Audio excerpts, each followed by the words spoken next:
రాజధాని అమరావతి పనులను వేగంగా పూర్తి చేయాలని లక్ష్యంగా పెట్టుకున్న ఏపీ ప్రభుత్వం ఈ క్రమంలో తీసుకొచ్చిన ఎస్పీవీలకు కొన్ని పనులు బాధ్యతలను బదలాయించింది. అయితే ఈ వ్యవహారం వివాదానికి ఉన్నతాధికారుల మధ్య కోల్డ్ వార్ కు దారితీసింది. తమ అధికారాలను పనులను లాగేసుకున్నారన్న భావన సిఆర్డీఏలో కనిపిస్తోంది. దీంతో కమిషనర్ కన్నబాబు తీవ్ర అసంతృప్తి వ్యక్తం చేస్తున్నారు. ఫలితంగా క్షేత్రస్థాయిలో తమ సమస్యలు పరిష్కారం కావడం లేదని రైతులు ఆందోళన వ్యక్తం చేస్తున్నారు. రాజధాని అమరావతిలో నిర్మాణ పనులు కీలక దశలో ఉండగా సిఆర్డీఏ అధికారాలు పనుల బదలాయింపు వ్యవహారం దుమారం రేపుతోంది. పనుల వేగవంతానికి ప్రభుత్వం చర్యలు తీసుకుంటుంటే అధికారాలు పనులు బాధ్యతల బదలాయింపు వంటి కీలక అంశాలు ఉన్నతాధికారుల మధ్య కోల్డ్ వార్ కు దారితీసింది.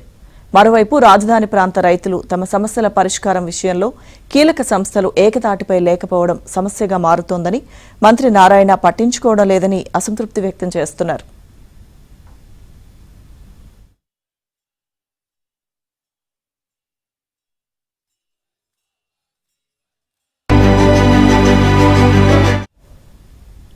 సిఆర్డీఏకు ఉన్న అధికారాలు బాధ్యతలను స్పెషల్ పర్పస్ వెహికల్ గా తీసుకొచ్చిన అమరావతి అభివృద్ధి సంస్థకు అదనంగా అప్పగించారు. ఇక అదేవిధంగా మరో SPV Amaravati growth and infrastructure corporation కు కూడా మరికొన్నింటిని బదలాయించారు. దీంతో సిఆర్డీఏ కేవలం ల్యాండ్ ప్లానింగ్ అథారిటీగా మాత్రమే ఉంది. సిఆర్డీఏకు ఉన్న అధికారాలు బాధ్యతలు తగ్గిపోవడంతో కమిషనర్ కన్నబాబు అసంతృప్తిగా ఉన్నారు. పెద్దగా పని లేకపోవడంతో ఆయన ఇక్కడ పనిచేయడం ఎందుకన్న భావనల్లో ఉన్నట్టు సన్నిహిత వర్గాలు చెబుతున్నాయి. సిఆర్డీఏ, ఏడీసీఎల్ ఉన్నతాధికారుల మధ్య కొంతకాలంగా కోల్డ్ వార్ నడుస్తోంది.